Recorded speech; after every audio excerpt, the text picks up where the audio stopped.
സെബസ്ത്യാനോസിന്റെ നടയിൽ നിന്ന് പ്രാർത്ഥിക്കുമ്പോൾ എന്നെ വിശുദ്ധീകരിക്കണമേ എന്നൊരു പ്രാർത്ഥന മാത്രമായിരിക്കാം ചില ഹൃദയങ്ങളുടെ ഉള്ളിലുണ്ടാവുക.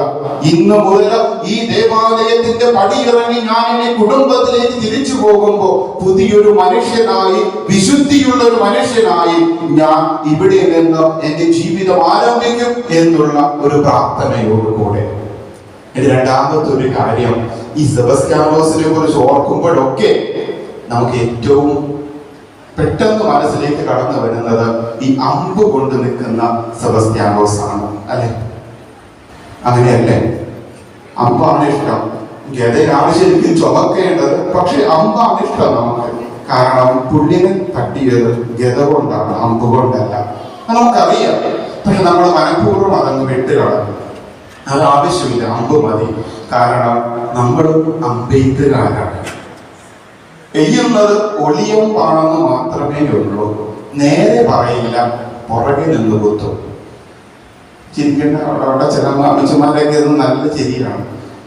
നേരെ പറയത്തില്ല, പുറകിൽ നിന്ന് കുത്തും. ഈ അമ്പ് കൊള്ളുന്നത് നല്ല വേദനയുള്ളൊരു കാര്യമാണ്, അത്ര സുഖമുള്ള കാര്യമല്ല.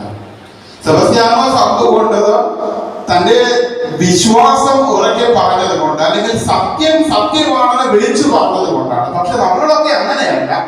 നമ്മൾ പലരുടെയും ജീവിതത്തിലേക്ക് അമ്പെയ്യുന്നവരാണ്.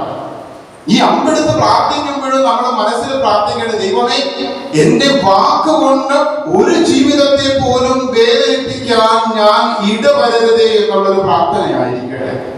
എത്ര ജീവിതങ്ങളെയാണ് ഞാൻ എന്റെ വാക്കുകൊണ്ട്, എന്റെ ചില പെരുമാറ്റങ്ങൾ കൊണ്ട് അവന്റെ ഒക്കെ ഹൃദയത്തിലേക്ക് അമ്പെയ്ത് വെച്ചിരിക്കുന്നത്. ഇന്നും മുറിപ്പെടാത്ത, അല്ലെങ്കിൽ മുറിവുള്ള കാണിച്ച ഒരു വ്യക്തിയാണ് വിശുദ്ധ സെബസ്ത്യാനോസ്.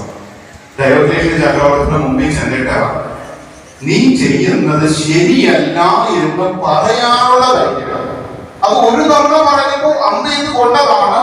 അത് സുഖപ്പെട്ട് കഴിഞ്ഞപ്പോൾ ഐറൻ എന്ന് പറയുന്ന സഹോദരി ശുശ്രൂഷിച്ചതിന്റെ ഫലമായി സെബസ്ത്യാനോസിന് സൗഖ്യം കിട്ടിക്കഴിഞ്ഞപ്പോ വീണ്ടും ചെല്ലുകയാണ് രാജസന്നിധിയിലേക്ക്.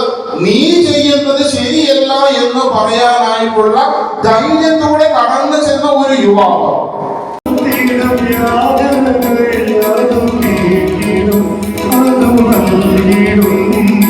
അവനന്ദ